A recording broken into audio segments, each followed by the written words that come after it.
در نبی پر پڑا رہوں گا۔ السلام علیکم ورحمۃ اللہ وبرکاتہ۔ آج جو میں ٹاپک لے کر آئی ہوں اس کا نام ہے اللہ سے دوستی کا فارمولہ۔ ہم اللہ سے کیسے دوستی کریں؟ اللہ جو رب العالمین ہے، تمام جہانوں کا پالنے والا ہے، اللہ تعالیٰ نے اپنے 3 رشتے رکھے۔ اللہ تعالیٰ ہر رشتے سے پاک ہے، لیکن 3 رشتے اللہ تعالیٰ نے رکھے۔ کلیم اللہ حضرت موسیٰ علیہ السلام کو کہا، جس سے اللہ کلام کرتے تھے۔ حبیب اللہ، اللہ تعالیٰ نے ہمارے پیارے رسول صلی اللہ علیہ وآلہ وسلم کو اپنا حبیب کہا، اپنا محبوب کہا۔ اور حضرت ابراہیم علیہ السلام کو اللہ تعالیٰ نے خلیل اللہ کا لقب دیا، یعنی اللہ کا دوست۔ اور یہ 3 رشتے اللہ اپنے بندوں سے بھی رکھنا چاہتا ہے۔ اللہ کو ہماری عبادتوں کی ضرورت نہیں ہے۔ اللہ تعالیٰ نے قرآن شریف میں بہت آسان الفاظ میں کہا ہے کہ فرشتے کافی ہیں عبادت کے لیے، جو تھکتے بھی نہیں ہیں۔ اللہ تعالیٰ نے ہمیں نفس کے ساتھ پیدا کیا، وہ بھی پرکھنا چاہتا ہے کہ میرا بندہ مجھے کب پکارتا ہے، مجھے اپنے کتنے قریب رکھتا ہے۔ کبھی آپ نے ان 3 رشتوں پہ غور کیا ہے؟ یہ 3 رشتے آسمانی رشتے کہلاتے ہیں۔ ماں باپ، بہن بھائی، کزن، چچا، ماموں، یہ سب ہمیں وراثت میں رشتے ملتے ہیں۔ یہ آسمانی رشتہ ہے، اس کو خدا میں تلاش کریں۔ بندوں کے ساتھ آپ کتنی بھی محبت کر لیں گے، بندے آپ کی قدر نہیں کریں گے۔ کتنی بھی لمبی محبت کیوں نہ ہو، جب بندہ چھوڑنے پر آتا ہے تو چھوڑ ہی جاتا ہے۔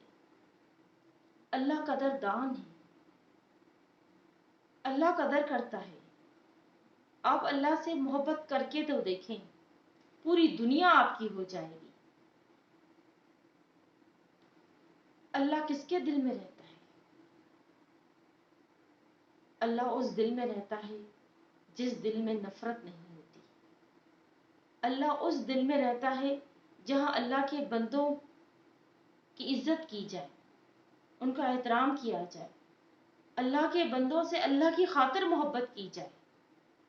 اس دل کو اللہ اپنا گھر ضرور بناتا ہے۔ ہم کیا کرتے ہیں؟ ہم کسی سے ملتے ہیں، سلام کے بعد ہمارا اگلا سوال کیا ہوتا ہے؟ آپ کیا کرتے ہیں؟ ہم پھر اس کے عہدے، اس کی پوزیشن، اس کی ویلیو کے حساب سے اس کو عزت دیتے ہیں۔ اگر کوئی پرائم منسٹر ہے تو ہم اس کو بہت زیادہ عزت دیتے ہیں، اگر کوئی موچی ہے تو ہم اس کو اتنی عزت نہیں دیتے۔ نہ پرائم منسٹر ہمیں گھر کا خرچہ پہنچاتا ہے، نہ موچی، لیکن یہ ویلیوز ہم نے خود بنائی ہوئی ہیں۔ کبھی اپنے سے کم انسان کو بہت زیادہ عزت دے کر دیکھیے۔ چھوٹی سی مثال دوں گی، ہر گھر میں کام کرنے والی آتی ہے۔ آپ انتظار نہ کریں کہ وہ آپ کو سلام کرے، آپ سلام کا جواب دیں۔ آپ خود سلام کرنے کی پہل پیدا کریں۔ اپنے اندر کی مغروریت کو گھر سے شروع کریں۔ جو آپ کے ملازم ہیں ان کو عزت دے کر دیکھیں۔ آپ پہلے سلام کی پہل کریں۔ آپ کے اندر کا جو انسان ہے جو تکبر میں گرا پڑا ہے، پہلے اس کا خاتمہ کریں۔ ہم اللہ سے شکایتیں تو بہت زیادہ کرتے ہیں، کبھی ہم اپنے آپ پہ، اپنے رویوں پر غور کرتے ہیں؟ اللہ اپنے پیارے بندے کو تکلیف دیتا ہے، اس کو اپنے قریب کرتا ہے تاکہ بندہ ذکر کرے، اللہ کو پکارے۔ جب مشکل آتی ہے تو اس کے 2 پہلو ہوتے ہیں۔ اگر بندہ دنیا کی غفلت میں کھو جاتا ہے تو وہ مصیبت اس کے لیے عذاب ہوتی ہے۔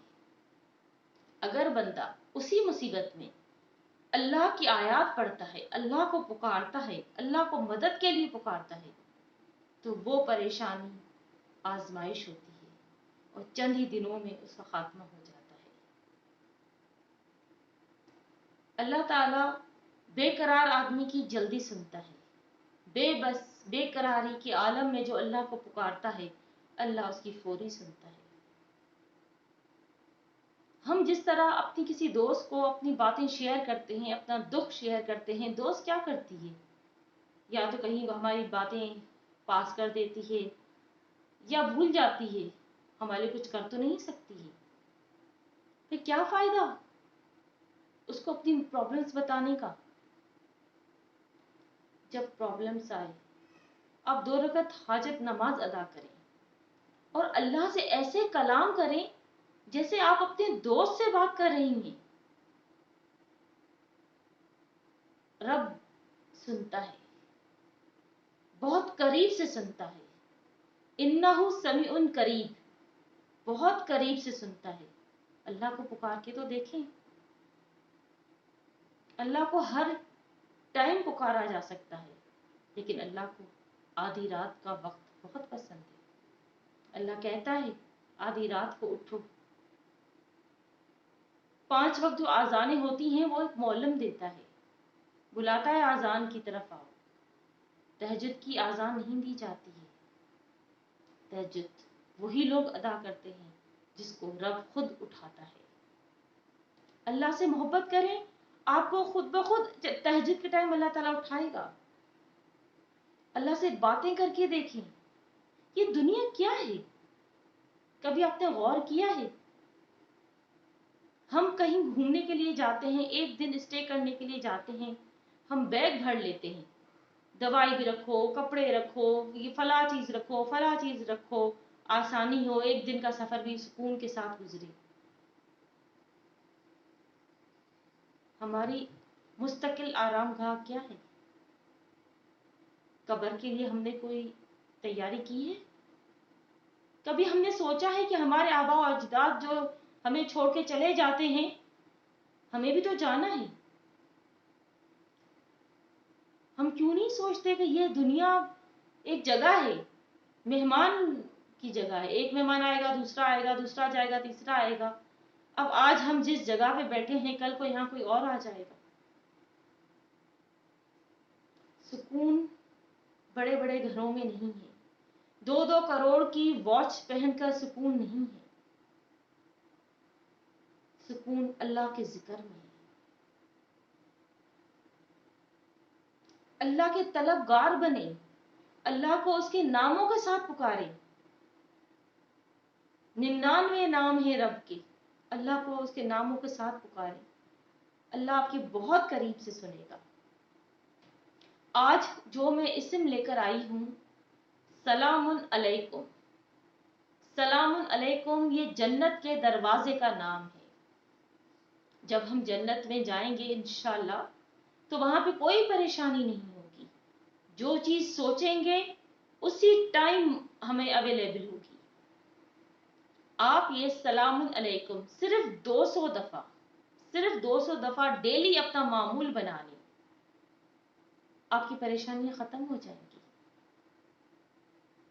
آپ جو کام کرنا چاہیں گے وہ فوری ہو جائے گا اللہ کے حکم سے. آپ اللہ سے اپنا رشتہ کنیکٹ کر کے دیکھیں. جس طریقے سے ہم انسانوں کے ساتھ کنیکٹ کرتے ہیں، ہمارے بہت سارے دوست ہوتے ہیں لیکن کچھ ہمارے بہت بیسٹ فرینڈ ہوتے ہیں. آپ اللہ کو اپنا بیسٹ فرینڈ بنا کر دیکھیں. اللہ تو جو چاہے کر گزرتا ہے. اللہ کو مدد کے لیے کسی کو پکارنا نہیں پڑتا. اس دنیا کے سارے درخت قلم بن جائیں اور سمندر جیسے 7 سمندر انک بن جائیں،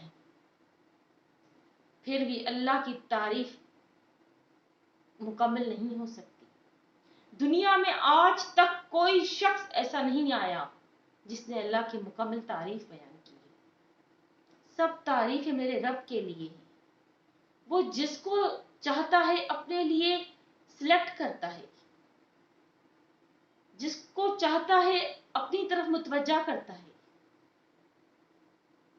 کوشش کریں ہم دنیا کی رنگینیوں میں اس قدر نہ کھو جائیں کہ ہمیں رب نظر ہی نہیں آئے. میں نے بہت سے لوگوں کو دیکھا ہے جو کہتے ہیں کہ اللہ ہے ہی نہیں، جو کہتے ہیں کہ قرآن ایک ہسٹری کتاب ہے، یقین جانیے اس ٹائم دل شکر ادا کرتا ہے کہ ہم ایسے لوگوں میں شمار نہیں ہیں۔ اللہ تعالیٰ نے قرآن شریف میں کہہ دیا ہے، میں جسے چاہوں ہدایت دوں، جسے چاہوں اندھا رکھوں، اور آپ ان کو لاکھ سمجھانے کی کوشش کریں وہ نہیں سنتے۔ میں نے ایک مسلمان لوگوں کو دیکھا ہے، کافی مسلمان لوگوں کو دیکھا ہے جو کہتے ہیں کہ ہم مسلمان گھر میں پیدا ہوئے ہیں، یہ سب کچھ ایسے ہی ہے، ہمیں بہلایا جاتا ہے، ہمیں کہانیاں سنائی جاتی ہیں۔ میں بہت پریشان ہو گئی، یہ عقلوں کے پردے ہیں۔ بہت سارے لوگ کہتے ہیں خدا کون ہے، کس نے ہمیں پیدا کیا ہے؟ ہم تو خوش نصیب ہیں، ہمیں ماں کی گود میں تھے کہ ہمیں پتا چل گیا کہ ہمارا پالنے والا واحد اللہ ہے۔ محمد صلی اللہ علیہ وآلہ وسلم اللہ کے آخری رسول ہیں۔ یہ محبت ہمارے دلوں میں ہمارے والدین نے ڈال دی۔ ہم خوش نصیب ہیں، ہمارے گھر میں قرآن ہے، ہم قرآن کو پڑھتے ہیں۔ خدا را دنیا کی رنگینیوں میں اس طرح نہ کھو جائیں کہ ہمیں شرمندگی حاصل ہو۔ دوزخ کے دروازے بولیں گے کہ کیا تمہیں جنت کی بشارت نہیں دی گئی تھی؟ کیا تمہیں قرآنی آیات نہیں سنائی گئی تھی؟ بہت سارے لوگ کہتے ہیں کہ قرآن میں نماز کا طریقہ ہی نہیں ہے۔ آپ کے علم میں ہونا چاہیے کہ نماز نبی پاک صلی اللہ علیہ وآلہ وسلم کو معراج پہ تحفے میں ملی تھی،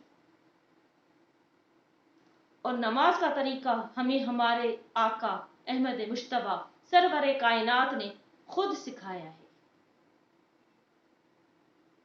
اور جاتے جاتے ہمارے پیارے رسول صلی اللہ علیہ وآلہ وسلم ہمیں یہ کہہ کر گئے کہ خدا را نماز نہیں چھوڑنا، نماز نہیں چھوڑنا، نماز نہیں چھوڑنا۔ اور اللہ سے وعدہ لیا، میری امت کو تنہا نہیں چھوڑنا، میری امت کو تنہا نہیں چھوڑنا، میری امت کو تنہا نہیں چھوڑنا۔ ہم کیا کر رہے ہیں؟ آج اپنے آپ کو جھنجھوڑیں، خود سے سوال کریں، کوشش کریں تھوڑا اللہ سے کنیکشن اپنا جوڑیں۔ صرف 200 دفعہ سلام علیکم پڑھیں، کچھ دن تک کنٹینیو رکھیں، اپنی عادت بنا لیں، معجزے آپ خود دیکھیں گے۔ جو کام رکے ہوئے ہیں اس میں تیزی آئے گی، آسانی کے ساتھ کام ہو جائیں گے، اللہ کے فرشتے آپ کی مدد کرنے کے لیے آ جائیں گے۔ اپنی دعاؤں میں یاد رکھیے گا۔ درے نبی پر پڑا رہوں گا۔